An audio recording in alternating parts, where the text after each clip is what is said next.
अस्सलाम वालेकुम दोस्तों, मेरा नाम है अली उमर सलाम की तरफ मौजूद है दाऊद और आप देख रहे हैं जी इस वक्त क्रिकेट लवर रिलीज शो। दोस्तों आप लोग से बात करने जा रहे हैं, बात करेंगे जी आज आपके साथ के पाकिस्तान का टूर और जिम्बाब्वे जो है वो शुरू हो रहा है और जिम्बाब्वे में पाकिस्तान ने पहले जाकर खेलनी है ओडीआई। 3 ओडीआई पाकिस्तान खेलेगा, तो पाकिस्तान का स्क्वाड भी आपको बता देते हैं और बात करेंगे कि पाकिस्तान की पहले ओडीआई में क्या होगी प्लेइंग 11, वो भी जरा आप लोग से शेयर करेंगे। तो अगर आप हमारे चैनल पर पहली बार आए, चैनल को लाजमी सब्सक्राइब करें और साथ ही भूलिएगा। तो बात का आगाज करते हैं नंबर 1 खबर के साथ एक बार बस आ रही है।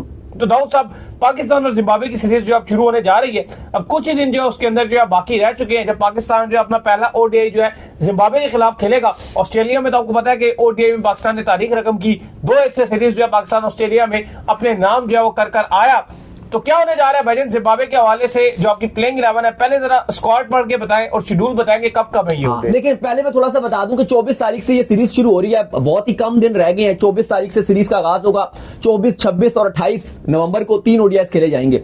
लेकिन उस बीच चैंपियंस ट्रॉफी की भी इतनी हाइप बनती जा रही है, कहा जा रहा है जी इंटरनेशनल मीडिया में जैसे रिपोर्ट हो रहा है कि 2 दिन में शेड्यूल आ जाएगा। अभी हम थोड़ी देर पहले आप लोगों के साथ जुड़े हुए थे, हम यही बात कर रहे थे कि कैसे 2 दिन में शेड्यूल जारी होगा। अभी पाकिस्तान क्रिकेट बोर्ड अपने मामलात में है जी, हम हाइब्रिड नहीं मानेंगे।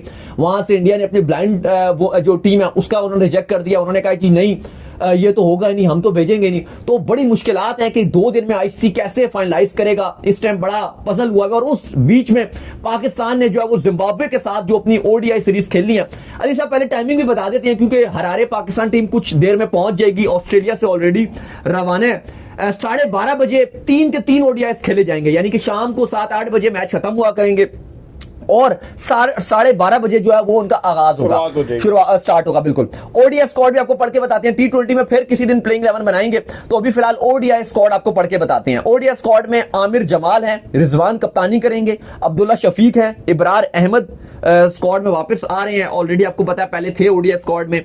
फिर इसके बाद अहमद दानियाल को रखा गया, फैसल अकरम है, हारिस रऊफ है, हसीबुल्ला विकेट कीपर है, कामरान गुलाम है, मोहम्मद हसनैन है, इरफान खान न्याजी है, साइम अयूब है, सलमान अली आगा है, धानी को भी रखा गया है और तैयब ताहिर को भी दोनों फॉर्मेट में रखा गया, ओडीआईस में भी रखा गया और टी20 में भी रखा गया। अब इसमें अगर आप देखो तो कुछ स्लॉट्स तो बड़ी आपको क्लियर कट नजर आ रही हैं। जैसे ओपनर है वो आपको पता है कि अब्दुल्ला शफीक और साइम अयूब भी रहेंगे। कमाल खेले हैं दोनों, ऑस्ट्रेलिया में भी बड़ा अच्छा हमें बैटिंग करते हुए नजर आए, बिलखसूस साइम की फॉर्म आ जाना वो बड़ी खुशाइन बात है। अब नंबर 3 आपको इसलिए भी इंपॉर्टेंट है क्योंकि अब इस स्क्वाड में बाबर आजम नहीं है, इस स्क्वाड में शाहीन शाह अफरीदी नहीं है, इस स्क्वाड में नसीम शाह भी नहीं है और बहुत टाइम हो गया। मुझे तो खैर याद भी नहीं आता कि कितना टाइम हो गया कि अगर आप ये देखो कि इन तीनों में से एक भी नहीं होगा आपकी 11 में। बाबर भी विदाउट बाबर, विदाउट शाहीन, नसीम शाह पक्के आपने रखे होते थे, पक्के होते थे। चलो एक आध दिन में से अनफिट हो गया तो वो एक अलग बात है, शाहीन अनफिट हो गया, इंजरी हो गई, नसीम हो गई, बाबर तो भाई कभी भी नहीं हुआ। तो अब पहली बार ऐसा हो रहा है कि बहुत ही टाइम के बाद कि बाबर आजम अब चूंकि कप्तान भी नहीं है और उनको आराम करवाया गया और बाबर आजम दोनों स्क्वाड्स में नहीं है। इवन खबरें ये भी सोर्स कोट कर रहे थे जब गैरी क्रिस्टियन ने अपना रिजाइन वगैरह दिया था तो उस टाइम ये भी चल रहा था कि गैरी क्रिस्टियन चाहते थे कि बाबर आजम साउथ अफ्रीका से पहले जो जिम्बाब्वे की ओडीआई सीरीज है उसमें हिस्सा लें, लेकिन आकिब जावेद वगैरह चाहते थे कि नहीं, बाबर आजम को ओडीआई में भी हम रखना नहीं चाहते। तो ये भी चाहते थे कि मोहम्मद हारिस को जो वो कप्तान बना दे टी20 का, या वो चाहते थे कि वाइस कप्तान बन जाए टी20 में वो। अच्छा अली साहब, अब नंबर 3 का जो स्लॉट है पॉसिबल यही है कि कामरान गुलाम आपको ऑप्शन नजर आ रहा है कि आप नंबर 3 पे उनको रखोगे। बाबर नहीं होंगे तो उन्हीं का नंबर बनेगा। उनको जाहिर है वैसे भी वो नंबर 5 पे खेल रहे थे, वैसे तो उमूमन उनका नंबर 4 होता है, लेकिन रिजवान डोमेस्टिक में भी वो आपके नंबर 3-4 पे खेलते रहे हैं, लेकिन चूंकि रिजवान 4 पे खेलते थे तो वो 5 पे हो सकते थे। तो क्या रिजवान नहीं अपने आप को हो सकता है? हो सकता है, बिल्कुल हो सकता है, रिजवान बिल्कुल हो सकता है, बिल्कुल हो सकता है। गुलाम को 4 पे कर दें क्योंकि रिजवान को रन बनाने का मजीद चांस मिलेगा, बिल्कुल मौका मिलेगा उनको। जिम्बाब्वे की जिस तरह की टीम है उन्होंने भी अपना कल स्क्वाड अनाउंस कर दिया था ओडीआई और टी20। ओडीआई की कप्तानी क्रेग एरविन कर रहे हैं, टी20 की कप्तानी सिकंदर रजा कर रहे हैं। रिजवान को भी कहीं ना कहीं जो वो ये जरूर आपको बात माननी पड़ेगी, वो कैप्टन बने, अच्छी कप्तानी कर रहे हैं, लेकिन रन उनके बल्ले से बिल्कुल नहीं आ रहे। उनको कॉन्फिडेंस चाहिए अपने रन, नहीं वो चाहते हैं रिजवान। मैं तो अभी अली से बल्कि ऑफ द कैमरा भी बात कर रहा था कि मुझे लगता है कि हो सकता है कि रिजवान अपने आप को नंबर 3 पे रखें और मौका उनको ज्यादा मिले रन बनाने का। बहरहाल इन दोनों में से एक 3 पर आएगा और एक 4 पे आएगा। वो देख लेते हैं कि रिजवान 3 पर आते हैं या रिजवान 4 पर आते हैं या रिजवान का लेकिन 5 के ऊपर जो है वो आपके आगा आ जाएंगे, जिनका बल्ला ऐसे लग रहा है कि बिल्कुल वो अपने साथ जो बल्ला लेकर गया उसको साथ उन्होंने ताला भी लगाया हुआ है कि भाई तूने चलना नहीं है, बस तूने कोई रन शंस नहीं बनाने, बस मेरे साथ तूने रहना है, बिल्कुल बल्ला नहीं चल। अच्छा मैं इस पर शोएब मकसूद ने कल ट्वीट भी किया था और मैं उनकी बात से बिल्कुल एग्री करूंगा। मैं भी उस टाइम यही बात सोच रहा था। उन्होंने कहा देखो जो ये जो T20 का नंबर 6 होता है ना, नंबर 5 और 6 जो होता है, ये बड़ा एक रिस्की नंबर है। इस नंबर पे आप देखो कि आसिफ अली खेलते थे और अब कहीं ना कहीं शायद फैंस को भी एहसास हो रहा होगा कि फजूल में आसिफ अली को गालियां दी कि भाई इसको बाहर करो, इसको बाहर करो, इसको बाहर करो, छक्के मार देता था। इवन वो इन जितने अभी खेल रहे हैं इनसे बहुत बेहतर खेलता था। फिर उमर अकमल को गालियां पड़ती थी, वो भी उनको बहुत बेइज्जत किया गया T20 में, अगर आप देखो, लेकिन वो फिर भी रन बनाते थे। मुश्किल है, ये मुश्किल है, इसलिए इफ्तिखार खेलते रहे हैं। इतनी गालियां पड़ी, उसने कितने रन किए। तो कहीं ना कहीं T20 में ये जो नंबर है, ये बड़ा मुश्किल नंबर है। तो सलमान अली आगा तो इस नंबर पे कभी लग नहीं रहा कि वो T20 में एडजस्ट हो सकते हैं। सलमान अली नंबर 3 का बैट्समैन है एक्चुअल में। PSL में भी उसने रन बनाए हैं ना, वो T20 में 3 ही में बनाए। वो 3 बैट्समैन है, इस्लामाबाद की तरफ से एंकरिंग करता है। वो एक्चुअली वो बाबर रिजवान का तीसरा भाई है। सेट होने के बाद वो अच्छे मार सकता है, ये मार नहीं पाते। वो सेट होने के बाद हार्ड हिटिंग करता है, ये नहीं मार पाते। लेकिन ज्यादा रोल एंकरिंग है उसका। एंकरिंग है, लेकिन वो सेट होने के बाद एक खासियत है कि जब वो 40-50 बॉलें खेल लेता है, फिर वो अच्छे छक्के भी मारता है, चौके भी मारता है। ये फिर भी आपको पता है फिर निकाल ही रहे होते हैं, लेकिन वो फिर मारता है। लेकिन इतनी अच्छी उस फॉर्म थी उसकी, टेस्ट की, ओडीआई भी ठीक ठाक खेल रहा था।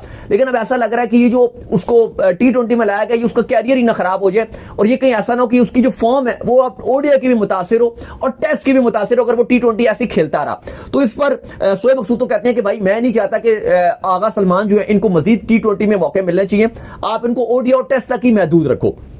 तो बात उनकी बिल्कुल ठीक है।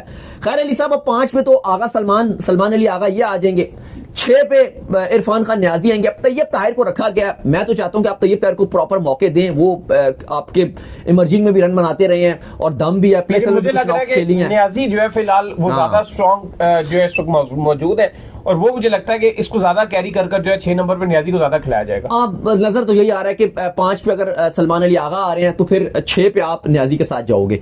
अब 7 पे पहले तो इन्होंने रिजवान ने ओडीआई इसमें आमिर जमाल को नहीं रखा स्क्वाड में, लेकिन अब लग रहा है कि शायद जिम्बाब्वे के अगेंस्ट ये आमिर जमाल को मौका देंगे और नंबर 7 पे फिर आमिर जमाल आएंगे। 8 पे 8, 9, 10, 11। अब अली ये जो 4 स्लॉट्स है ना, अब इनमें 3 तो लग रहा है कि पाकिस्तान पेसर खिलाएगा और 1 स्पिनर खिलाएगा। अगर आप पहले अगर आप पेसर्स की बात करें, अब पेसर में ऑप्शन क्या है, एक हारिस रऊफ है, एक हसनैन है, एक धानी है, और एक आपके पास है इसके अंदर जो दानियाल आपको इसके अंदर नजर आ रहा है। अब इशू ये अली साहब के इनमें आप कौन से खिलाओगे? धानी ठीक है, आप जिम्बाब्वे के किस मौका दे रहे हो, लेकिन धानी उतना इंपैक्ट नहीं डाल पाते। अभी हमने चैंपियंस कप में भी देखा, बिल्कुल फारिग नजर आ रहे थे।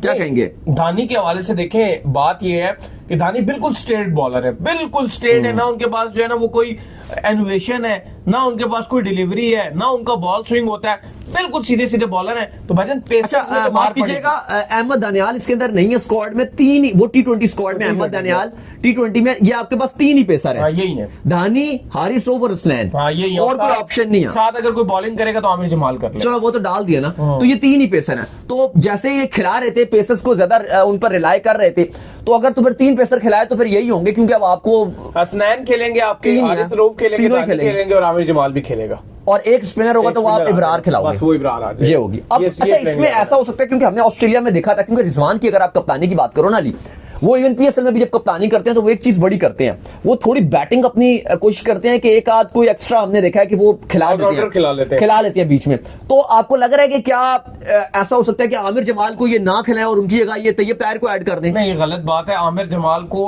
ऐड करना चाहिए। अब जिम्बाब्वे के अगेंस्ट भी आप उसको ऐड नहीं करेंगे, खुदारा यार। अभी भी आप जो T20 सीरीज बेसिकली हारे हैं, उस दिन जो आखिरी ओवर में 16 चाहिए था, मेरा स्टिल मानना है कि वहां पर अगर आमिर जमाल होता तो आप वहां पर वो रन कर लेते, आपके लिए वो रन हो जाते। फिर आप जो दूसरा मैच भी हारे हैं, वो जो जिसमें आप जो 147 आप चेज नहीं कर पाए, वहां पर भी जो आमिर जमाल होता तो मुझे लगता है कि आप जो वहां पर वही था, बल्कि वही 16 था, तो वहां पे वो रन हो जाते। भाई आप क्यों आमिर जमाल को इंक्लूड नहीं कर रहे हैं? अगर आप जिम्बाब्वे में भी उसको इंक्लूड नहीं करेंगे, मैं तो उसको ऐसा स्टार देख रहा हूं जो कि तीनों फॉर्मेट खेल सकता है।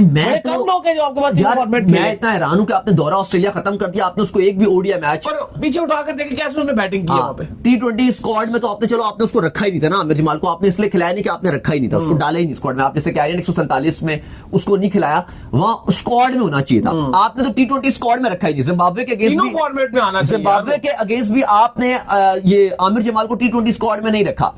आपने ऑस्ट्रेलिया के अगेंस्ट इसको ओडीआई स्क्वाड में रखा जरूर था, लेकिन आपने खिलाया नहीं। मैं समझता हूं कि आमिर जमाल एक वो बंदा था जो बैटिंग में सबसे ज्यादा दम दिखा रहा था आपको, जब आपने टेस्ट सीरीज खेली थी। तो आमिर जमाल को होना चाहिए था अपने T20 स्क्वाड में भी, लेकिन आपने ऑस्ट्रेलिया के अगेंस्ट T20 में भी नहीं रखा। अब एटलीस्ट ओडीआई में तो आप उसको रखो ताकि चैंपियंस ट्रॉफी आ रही है आपके, आप एक ऑलराउंडर तैयार करो। ऑलरेडी आपका जो वसीम जूनियर है वो इंजर्ड है, उसके फिटनेस इश्यूज चल रहे हैं। फिर एक और जो बात है, इवन वसीम जूनियर उतनी अच्छी बैटिंग नहीं कर पाता जितनी आमिर जमाल आपको बैटिंग में इंपैक्ट देता है। और आपका जो सबसे बड़ा मसला है ना अली, चाहे वो T20 फॉर्मेट हो या ओडीआई फॉर्मेट हो, वो बैटिंग है। ऐसे ही है। और बिलखसूस मिडिल ऑर्डर की बैटिंग, हार्ड हिटिंग का मसला चल रहा है। और इस टाइम आपकी पूरी टीम में एक आमिर जमाल नजर आता है जो प्रॉपर हार्ड हिटर है। बाकी तो आसिफ अली वैसे T20 में आपको नजर नहीं आते, इफ्तिखार अब आपने वैसे ही उनको भी हटा दिया तो आपकी वैसे ही T20 में आपको नजर नहीं आते, तो आपको T20 में ग्रूम करना पड़ेगा। लेकिन चलो अभी जो हम बात कर रहे हैं वो ओडीआई की बात कर रहे हैं। अली साहब, आमिर जमाल बिल्कुल मुझे लगता है कि आपको जिम्बाब्वे में एक बड़ा इंपैक्टफुल प्लेयर रोल अदा करेंगे। नंबर 7 पे 5 डाउन पे जो स्लॉट है उसमें आमिर जमाल ना सिर्फ आपको बैटिंग करके दिखाएंगे बल्कि बॉलिंग में भी आपको इंपॉर्टेंट 7-8 ओवर कर सकते हो और इवन आप उससे नया बॉल भी डलवा सकते हो, क्योंकि अभी आपके पास जो ऑप्शन है हारिस रऊफ को तो आप पुराना बॉल करवाओगे, बिल्कुल धानी एक नया बॉल कर लेते हैं, या फिर आप हसनैन के साथ आप जाओगे तो उसमें चलो आपके साथ एक इंपैक्ट रहेगा कि अगर आप ये आमिर जमाल को नया बॉल भी करवा लेते हो। चलो फिर आपको पढ़ के बता देता हूं जो पॉसिबल पाकिस्तान की 11 होगी अगेंस्ट जिम्बाब्वे फर्स्ट ओडीआई में।